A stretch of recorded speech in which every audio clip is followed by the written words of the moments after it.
Akra. Awia mu ha. Better so anya better sa. Said you bibi na epam me na mama be pie ha. De na epam o chire me mu. Ne epam ne say asoya me ye adwuma no. Nansa bi me ba Kumase ebe ye workshop kakra. Na workshop ni mu no ye wie ne ye de call lunch. And ye call lunch no na ye wie a ye nya ye din papa mu. Na me hia me ne me namfo hia abaiwa bi. E mai wa be mienu bi. Nti nkomodie mu no na ye exchange contact. Ti ye exchange contact kra no. Me ne no ankasa. Me ne na oje obaba ko number. Meje ne number. E no no so je me number. Nti ya nhyɛ ya ankasa. Ti me kwa de me to ma dwum kwa delete number no because obi a minimum. Na akwa bomu na nansa bi. Me hu so baba be chat me. Ewo TikTok. Wabe chat away. Ewo TikTok. Na hon so yetumi chat. Yetumi chat papa. Sa. Ise kwa de aba nse wo bi contact ya. Na wo kwa. Yetumi ma option se utumi eda utumi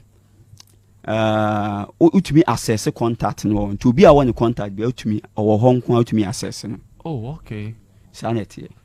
Enti no obe chat manfi because na me nhyede ni manfi. Enti o ma no san be chat bi. Ti me post tu me picture bi na ko comment wo. E no kire say me na say ni o ma nhyede amfa anya say na o ma na mbebi sa bi o ba bi an ho fe.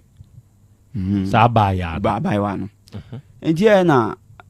me yes wona onipa somasi a emre bi me hia wo say ni na o se an o kai bibi sa me ko hu me na nti na wa be chat me no wo hia ni wo Kumase ha nso. Kumase. Okay. And I'm saying okay o number no kura no eni ma yi so nti na e fama me na o say an na me dia no ampa na o de ma me enti aja me nso me abrante a obi ani me ho me nko na me te ho abayewa bi enka me ho me ni ba bi a me ni obi a me nko na me da sorry ti ye na ja eni tempa na me de odo asem atu nanim wasene pe sa pepepe o se no TikTok ana se WhatsApp me di kan catch le no honom e wo TikTok ho ti o se ne pe wo TikTok ho me se ne pe ho okay enti no eye na oje tom no se o wono kwa mpo no eye sa pepepe e na ono kwa wo na adwum na ono kwa na nka opamini me adi nkomo de na am se ene sa ba sa de a ene nkomodie mu an ye di akwa no enti no na akase de be se huhu ye hu akwachire kakra ti na mbisa anse na oba papa bi enfa na wufi e na o se o oya unani a ofi awuna ofi aflawo ye wo town mi wo ye fe no gbogbo kun na se mi we fi kakra mekaya meka enje na so ofi wo na but to dia ye mfa na aflawo no oya unani jojopochi e ho no fi jojopochi e ho no fi but ote kas dansuma na se ote Accra. Nti ana mi hu ne de so mbe ye bibi keke. Ana am so de yam forget it. Da bi chance si a na wo hefa. Ana so wo dan so man. Na me pese mi hu na ana am so fine. Se obi eni hu nya yi dia me pese mi hu na se obe ya available dia me ni problem. Ana eja obu na ketem. Ana Tuesday dan so man. Waje keska. Wanje keska. Nti ma mi hu se wa serious. Okay. Kwa wa mbisa miska bia. Enti na mche ne se ene oba baby obesi no frame me nti ampa obedu e no frame me obeduru hen me be hia no asafo market asafo VIP hono eja akwa me kwa na me ko hia na me ndidi nkomo ho a ampa so ma me hu se wa serious se yetina kakra na ya ware a oye okay enti me ni be fie baby ame wo no o de ne call for me na ho me de ne call ho 3-bedroom self contained ba me ne woman bi na share ho no woman ye adwuma wo bank bi wo ho no me ho na woman no enti me ne ko no na wadi da baako da mienu ti na me oba a wa hia na wonim na busuafo de ehu kakra bebam se bibi koye ni sesi a se waba wo nchen na busuafo mfra bibi koye na ye be mu anwu se owa busuafo ti me kire ne se onko na chi na ya meba ho me hye da ban ba bi o no so oba wo nchen no wabedi dakro wadi nanu na wo yam start sheme na wo se ya ni onko na chi okay me man lole fe na meba ne ho aba be hwe ba bi ote eni na busuafo enti hono no anya ne de ne bo anjo so enti no e de akasakasa kakra bae se adentina me pese okọ enti ya na me chense da bi anya ne saa because me hia o baabi e na aba be wie baabi enti etwase ehu efia obi afifiri mu na ye nante kakra enti se beboa ye mienu dia na se bibi bekọ aso na akoso enti ono kire me se onye nkoe ana me se na nso da anya adwuma enti the third day na odi kan ho no sister bi wo honom efie sister na me ka na asem se me ne no ubia eye self point ye nya share one corridor enti ubia ansa no wawura ono ne dem me wo key no ono nso woni key odi na miensa na sister ne key lie e wo fie o but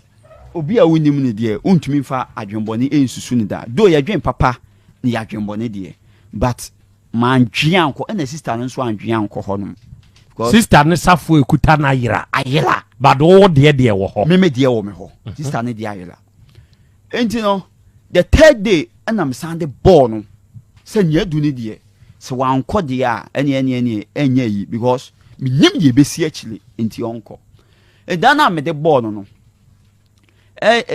didimu ani kwasiada ana sister ne ka chem efrem se ne 4 million ayela wo fie ho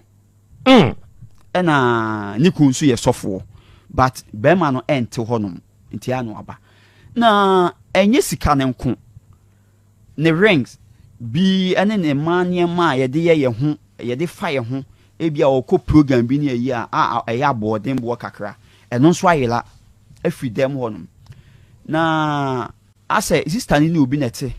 one ni nua ba bi won nchen be 25 enti ye de adwen ko do yan kan stress aba ye de adwen ebisa no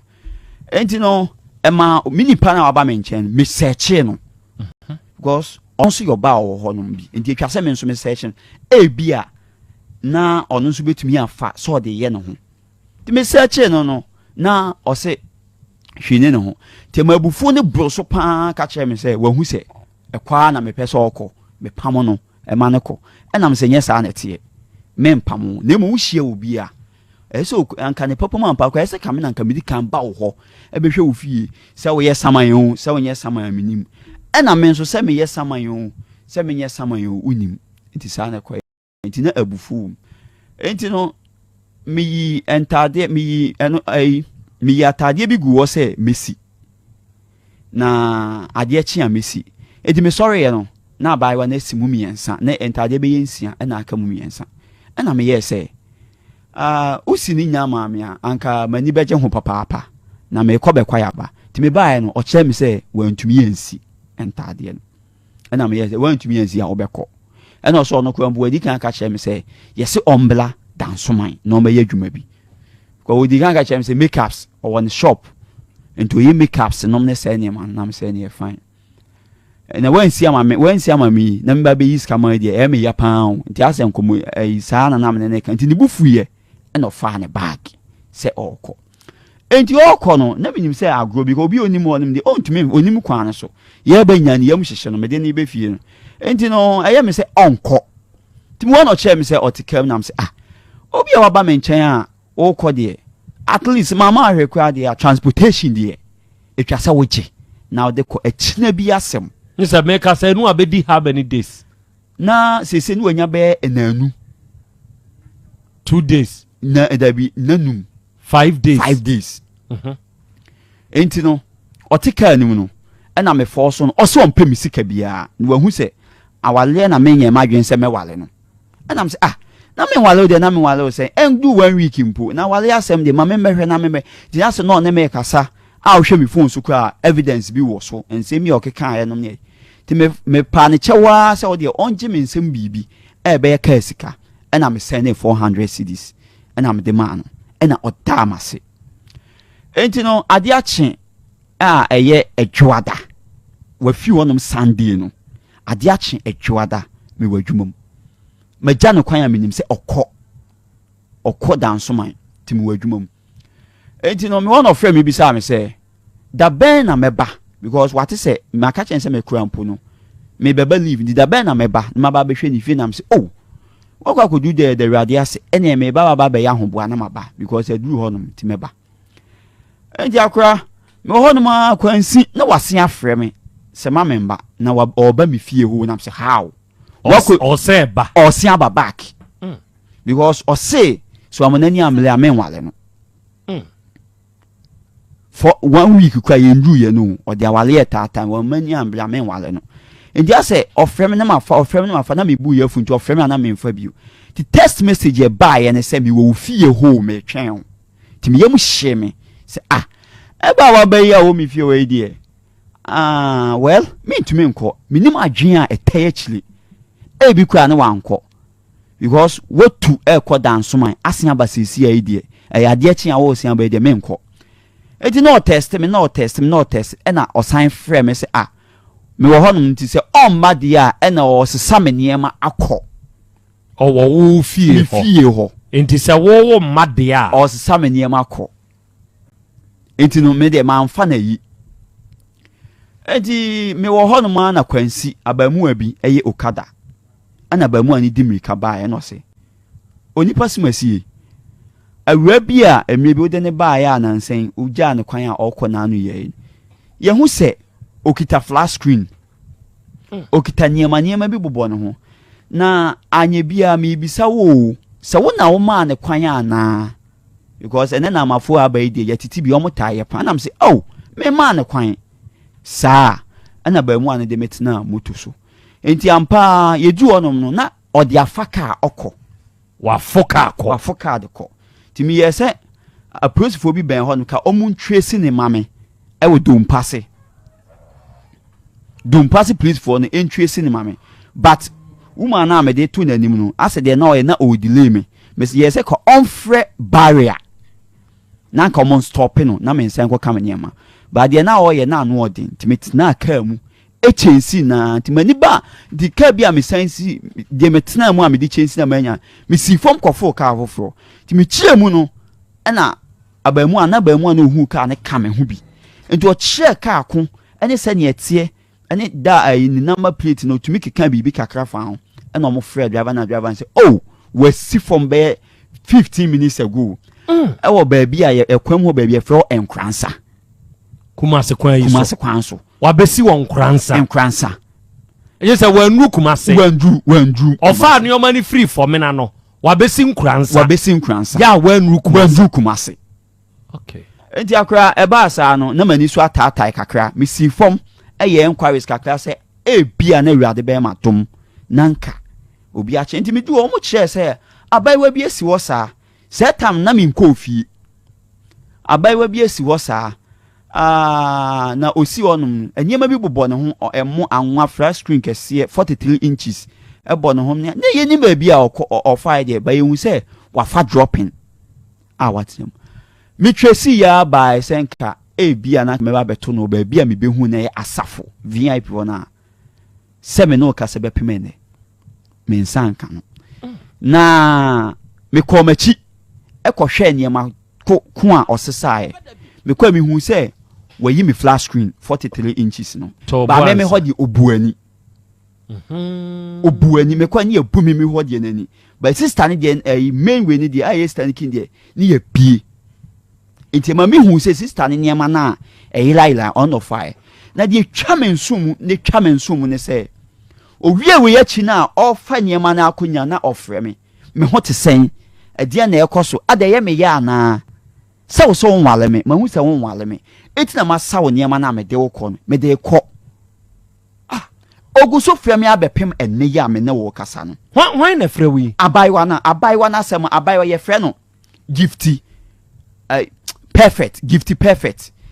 me want a picture say yeah sure say the natural name no the mama who said the natural name me send this cano e din ya o ka chem me ta de kakra wa yi o send this cano o ka chem say give me perfect eno aso na buy e na one san so oni ni hia ya no na be ma de o ba de on ta de friend say perfect me want a pictures wo no ma e di adanse me friend ne maame nso o buy enso no de o maame o de me number frɛ o maame ene ne nkuofuo bi ampa me from maame no so confirm say sa na ne ba ne de e mo maame na che say omo free da afra wo ba bi e from no popoji wonom no popoji no o maame na che me so o ba maame na che say on tiapo no nim se adwuma ne ba ne di wa ha no na ne maame ne se ɔwɔ o maame ne ka kyerem se wa fra bai wa na ofre na o maame ne se o yare den ne maame ne wo dojokɔpɛ hobi jojokpoji a mikito maame ne number se si a ɛna ɔma a ɔde wo number ne frɛfrɛ ɔmo ne yɛ hwan nom ɔde me number ne frɛ o maame tam oba na ɔpɛ so ne o maame di nkomo nti ɔde frɛ timi yɛ fast enti ne maame ɛyɛ waan hwan bi ɛna ɔde me number no so frɛ krakye bi enti me frɛ krakye ne bisa ne sɛ esi yɛ no ɔwɔ hefa krakye na asɛm a ɔkan ne sɛ oni sukuu mu krakye ne sɛ mini sukuu mu enti me ko sukuu mu a me frɛ na ne na di nkomo but adeɛ ni si esen 2 days beda so me frɛ krakye ne sɛ onyim asɛm ko America bɔ maame ne de ofra a ɔgye tom e de chelpa so ogusu apɛ so ne nsa ka ne ba no timi nyento bo ase but nia kwa kodu mahu ni sɛ akola na mfa ma because wasea ka bio enra o test me message sɛ ɔteka mu a ɔkɔ ni krom hɔ na wakwa aduru anwumia so makoduro bia ka evi makwa koduro saa na ɔka kyerɛ o sɛ wakwa koduro saa na ɔka kyerɛ o saa pepepe na ne maame ne ka kyerɛ o sɛ ne ba no wɔte dan so man hɔ ampa o maame ne de utie o maame ne kasa mu a o maame ne nim ba bi akola ne te utim sa akola ne dwuma a odi no oba no benya bia na ɔde asende to maame na de o kan sɛ yebo a menti apo o ma menti apo stroke bi na akyekye me kakra me ye me ho hwie nyi na wo ye sure sɛ ye ne maame nso pa saa na ɔkan ye saa na akola ne kan ye okay ɛna maame ne nso a confirm obi ka kyerɛ wo sɛ minko school mu dia it means sɛ oye school ni student ana sɛ ɔkyerɛ de ana wo bibi to do with education madwen ye me sɛ eye gang bi ɔno ɔmo ye adwuma because eniema bi a ɔfaaye no utumi sɛ nkrofo bi kan o collaborate with nkrofo bi ɛna ɔno ɔmo di sɛ adwuma no enti no numbers bi wɔ ɛna nkrofo bi ka kyerɛ me sɛ ɔbaa no so ɔntitwi ɛno kra ne bɔ mi hu kɛse no ɔntitwi brofo nko a ba yɛ sɛ minni hɔ a ɔkatwi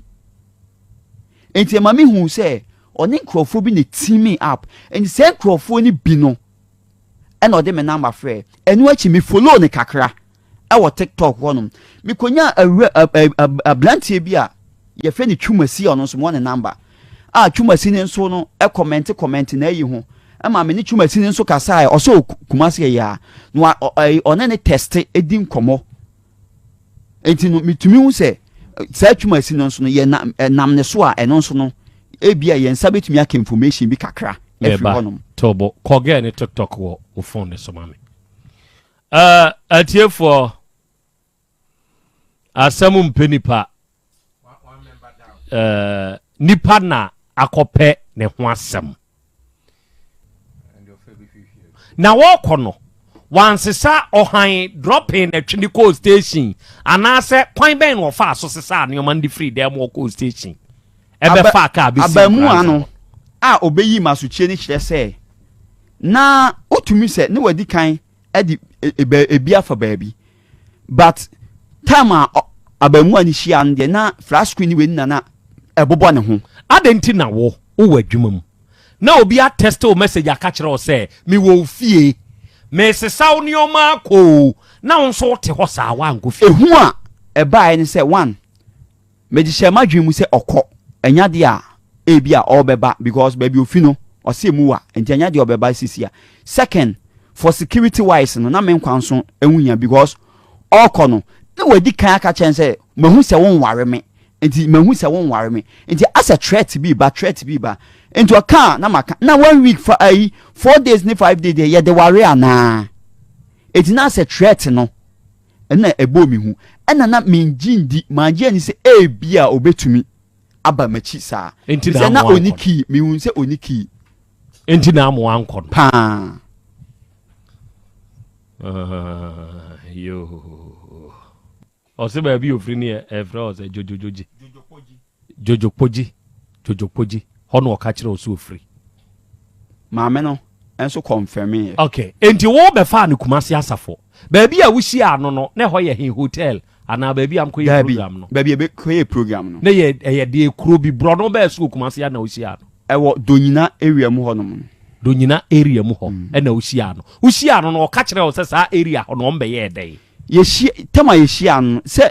ye nya kwan ene na nidi nkomo bia de ye say it is saying enti by all means wage number say waba de beye bia no oh na that day baby a me hia wo no na de na wo beye mu ubisa bi ne nsem a ono okan na ne se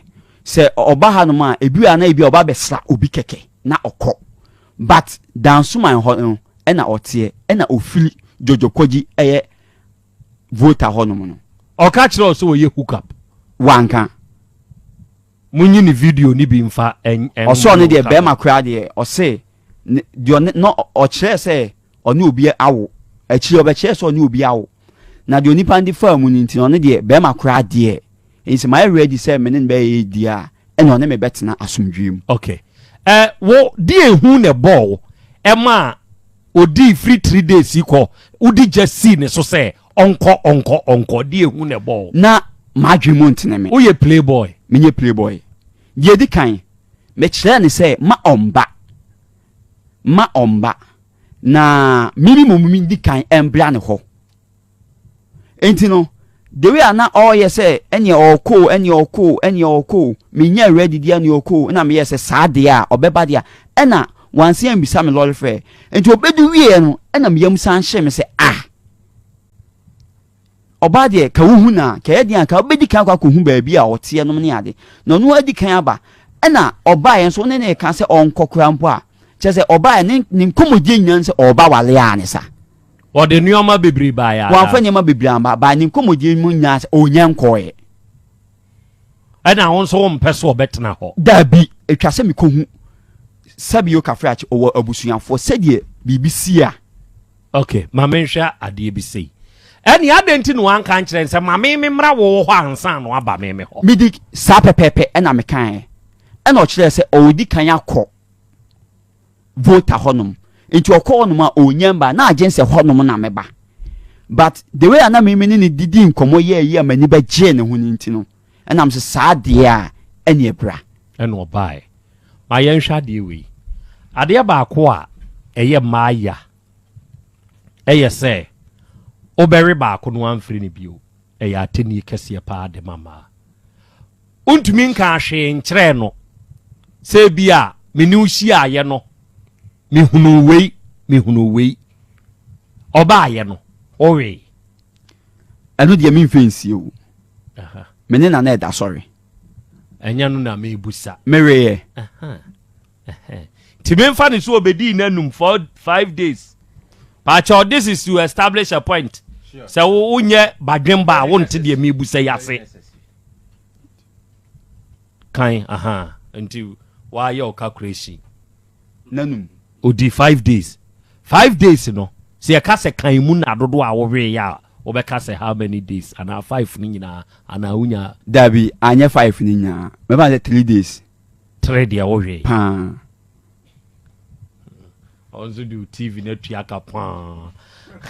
O ka kire o say tua nana woni na dane ka na. Wan kan kire me. Wan kan se me sorry a odidi oye bibia wan kan kire me. No ne de ne say ni butaya o de ban se waba no onyan koye na se aware na mu no ene waba. Na de about forced marriage ni. Nti wo say for ho show say ware na na aware na mu no. Bi se all corner abufuo no kra me send this kan nsem o kan say me hwa agama onwale me tobo krache wo de aware ne dada ne hwe na na man dada no man fa ware se man dada no mi bi sa ne say awura wa ware ana e no se me nikum ana me se no bi sa me se na me so na me se oh dabi na me wo ba bi na me se dabi ana so on your baako ana me se no problem na wo ye dwuma ben enti enkomodie nim na kokwa manfa aware andada no na emom no baaye no a obedi na mienu na me ye se onko no se ade me pam na ana do bia wa maba won chen me no baba betna de time bia opebia metumi adi won chen am se yenye ne sa me nimu busuani bia se bibi beto a asem na aba beto me so tobo ebia oni ni nhia mu no anya ode enti na opese opam no dabi bia wa anwe na mfili dabi na ehu omi mu ne hu wo me da okra na misuro na usuro enti na ama ne koy adofo se oba Facebook ne so ana YouTube ne so ababa wa Gifty Perfect ya ofa fomina ka ya wodi lodu enioma no yesi obesi nkranza for ne nso se ofa dropping efri sa nkranza ho ofre no a ne maame fa no kasa so onim de says ana ne ba ne ye last time ono get ne no kasa ye da be if you so yes ano ono me kasa ono ni phone de ono me e kasa wo so oye nyina okonya ono me kasa o test me efre me mitumi frɛ ni bi san so o so VIP mu a okɔ voter honum de asɛm no wakatwa to kora kyerɛ ne okatwa to ye enra o se de o se wakodu ni kurum okay wakodu e do be fa neoma na okɔ no ofrɛ wo de enkomo no oni udi o se aden eye me ya na de na ye o ya eniema na wa ba fa na eye me ya se ma why wadwen se jamanka onwale me enu tina na opese me kɔ no na wo ho ye de bibia bɔkɔ de sa no obusebusa sa okay enu na o ka se afidi wa kwa kodu ni kurum enti no se me fra obetumi ne me akasa na wa frɛ ne maame na busa ne se o maame number no me fra o maame ni misa ne no kre okay adofo Gifty Perfect me ba be show ne picture na kyerɛ mu amama hu no ya semo Gifty Perfect fui mo di asem beba da bi MCA Fatum fa Gifty Perfect picture to so fatoso ma amanfo hu no flat screen 43 inches abranti asan system nioma so nioma ba na asesa ga we sesa ye flat screen 43 inches game console sika be 500 cedis de na account de menkai and a woman ko wo fie honom so ne 400 ne rings ira emo mini 5 kilos no of 2 oil kesi esi watam eko na drinks e wo fridge mo yi ko biscuits o sad ko entade o yi bi ko empabwan so yi bi ko o yi yintre kra kakra ko entre kra o yi bi ko gan nie pa ono na da so no onie ono a uhu no de na che wo pa ntia ma wo kopɛ no evitiansia ne de ye na namfosem me hia ne first no ba obe chate me na ye yi na me hu se me ye se se oda hokwa na me nso me da hokwa de a ene de che me ne se ni ahofen so kan ho bi because ne ho ofe ena obi a be ma bia nso ni ne ho sa no ka chere me se be ma bia according to ono we mi hu nanim ni nanim ne form te say back ne te say oye slim o slim back ne te say we di o twa no jojo kope ho o se afro jojoji popo jojopoji we di o ko twa no jojopoji okotwa picture we wo jojopoji onu nie onu a pictures ni bi no Gifty Perfect no nie picture we dey be ku kra o se ga ne ka che so ye juma ba o se o ne shop o ye hairdresser o san makeups no ne ade ewo dance man na djuma mu ni enya na djuma mu ande o ntimi nka se ye na djuma mu ana se enya na djuma so okoye makeup so ho ebia okoye twitwis na wo okay enti awuraba ni nie adofo mo amuntimi mma Facebook ni YouTube ne so de ena na kwesi champon enso a describe na enti krachi se ye di enti ena ama waba meni metifu nyina enim kana mintie nie amama ba ne se me pese mo boa me na mensa etumi kame niema na eka abaiwa no so na ekwan bi a kwan bi wo atwase ye de ne faso a ye de ne faso because misusu se we ya akwa yese ne enya me nko na jamode adi me ebia na nkofo bi wo kokua bi mo de o madi o nti ye nsa kana eho ne yebehu because ye ka se ne yeso akata na dɔɔso si ensa kana ene bi mbetumi aba se e bia we se waye misen enti ano no be ma ebe ensa na hwa ma emaiwa na eba na ebi mu nsugusu bo edi se nyema we bi achi no ama ma adwe so mo be didi emema no ebe mehu abo mo mbetwe asan. Okay, social media de asemo aba ye be fra ba ye ebia onu nanim de ntia wasesa krachi ni omako na sa de kodie ntia no Gifty perfect yakwala yi wa kire yen jojokoji ede hye obe kire yen am yehu asemba badabi